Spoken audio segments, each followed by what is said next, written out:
ایک بزرگ کی بات لکھی جو تابعی ہیں، وہ فرماتے ہیں کہ ان بزرگوں کا طریقہ یہ تھا کہ وہ لوگوں سے چھپ کے پہاڑ کے پیچھے عبادت کرتے تھے، اور پوزیشن ان کی یہ تھی کہ کسی سے ملتے نہیں تھے، بالخصوص فجر کی نماز سے لے کر عصر کی نماز تک بکریاں رکھی ہوئی تھیں، ان کو چراتے رہتے تھے فرات کے کنارے اور نفل پڑھتے رہتے تھے۔ اس وقت کو ملنے بھی نہیں آتا تھا۔ ایک شخص بڑی دور سے ان کی شہرت سن کے آیا، میں نے تو ملنا ہے۔ لوگوں نے کہا وہ اس وقت نہیں ملتے، ناراض ہوتے ہیں۔ اس نے کہا اللہ کا بندہ ہے نا، ناراض ہو بھی جائے گا تو لمبا ناراض رہے گا نہیں، اللہ والے جلدی راضی ہو جاتے ہیں۔ پہنچ گئے۔ اب وہ بابا جی نماز پڑھ رہے تھے تو کہتے میں نے عجیب منظر دیکھا کہ بابا جی فرات کے کنارے نماز پڑھ رہے ہیں اور ایک بھیڑیا ان کی بکریوں کی حفاظت کر رہا ہے۔ سبحان اللہ۔ کہتے میں حیران رہ گیا کہ بھیڑیا تو بکریاں کھایا کرتا ہے اور یہاں چرا رہا ہے۔ کہتے میں جب گیا تو بابا جی نوافل میں مشغول تھے، مجھے دیکھ کے کہنے لگا اس وقت کیوں آئے؟ میں نے کہا حضور اگر آئے گیا ہوں تو پھر مہربانی کرے قبول فرما لیں۔ میں بیٹھ گیا تو میں نے کہا حضور یہ بھیڑیا بکریاں چرا رہا ہے، بھیڑیا اور بکریے کی صلح کب سے ہو گئی؟ تو فرماتے ہیں لمبی تقریر نہیں، ہلکا سا جملہ۔ فرمانے لگے جب سے بکریوں کے مالک نے رب سے صلح کر لی ہے نا، تب سے بھیڑیوں نے بھی بکریوں سے صلح کر لی ہے۔ بکریوں کے مالک نے رب سے صلح کر لی، گناہ چھوڑ دیے، اس کی فرما برداری میں آ گئے۔ اب پھر اسے بکریاں چلانے کی ضرورت نہیں رہی، بکریاں نہ اب بھیڑیا چراتا ہے۔ کہتے ہیں میرے اوپر کپ کپی طاری ہو گئی بزرگوں کی بات سن کے، اور مجھے پیاس لگی اور خواہش آئی کہ پتہ نہیں اب بابا جی کچھ کھلائیں پلائیں گے بھی کہ نہیں، بابا جی کچھ کھلائیں گے بھی کہ نہیں۔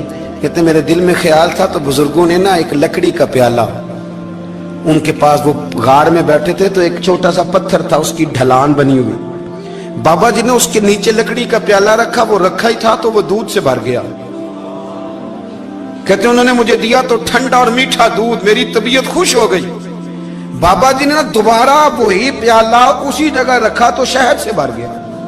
1000 سال پہلے داتا صاحب لکھ رہے ہیں، کہتے مجھے دیا۔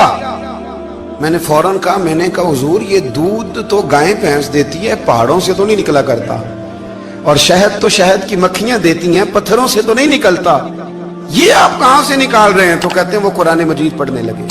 وَإِذِ اسْتَسْقَى مُوسَىٰ لِقَوْمِهِ، جب موسیٰ کی قوم نے ان سے پانی مانگا، فرمانے لگے موسیٰ کی نافرمان قوم پانی مانگے، حضرت موسیٰ پتھر پہ ڈنڈا مارے تو اللہ وہاں سے 12 چشمے جاری کر دے۔ جو رب حضرت موسیٰ کی نافرمان قوم کے لیے پتھر اور پہاڑوں سے چشمے نکال دیتا ہے نا، وہ محمد عربی کے غلاموں کے لیے پتھر اور پہاڑوں سے دودھ اور شہد بھی نکال دیا کرتا ہے۔ وہ بزرگ کہنے لگے بس بات یہ ہے کہ آج بھی ہو اگر ابراہیم کا ایمان پیدا تو آگ کر سکتی ہے انداز گلستاں پیدا۔ کہنے لگا حضور پھر میرے لیے بھی دعا کریں۔ آپ فرمانے لگے پھر دعا نہ کرا تو مدینے والے کی غلامی شروع کر، تو نبی کریم کی غلامی شروع کر، تو رسول پاک کی غلامی شروع کر۔ ایک بات علم، پھر فرمایا اللہ رسول سے محبت، پھر فرمایا حضور کی غلامی۔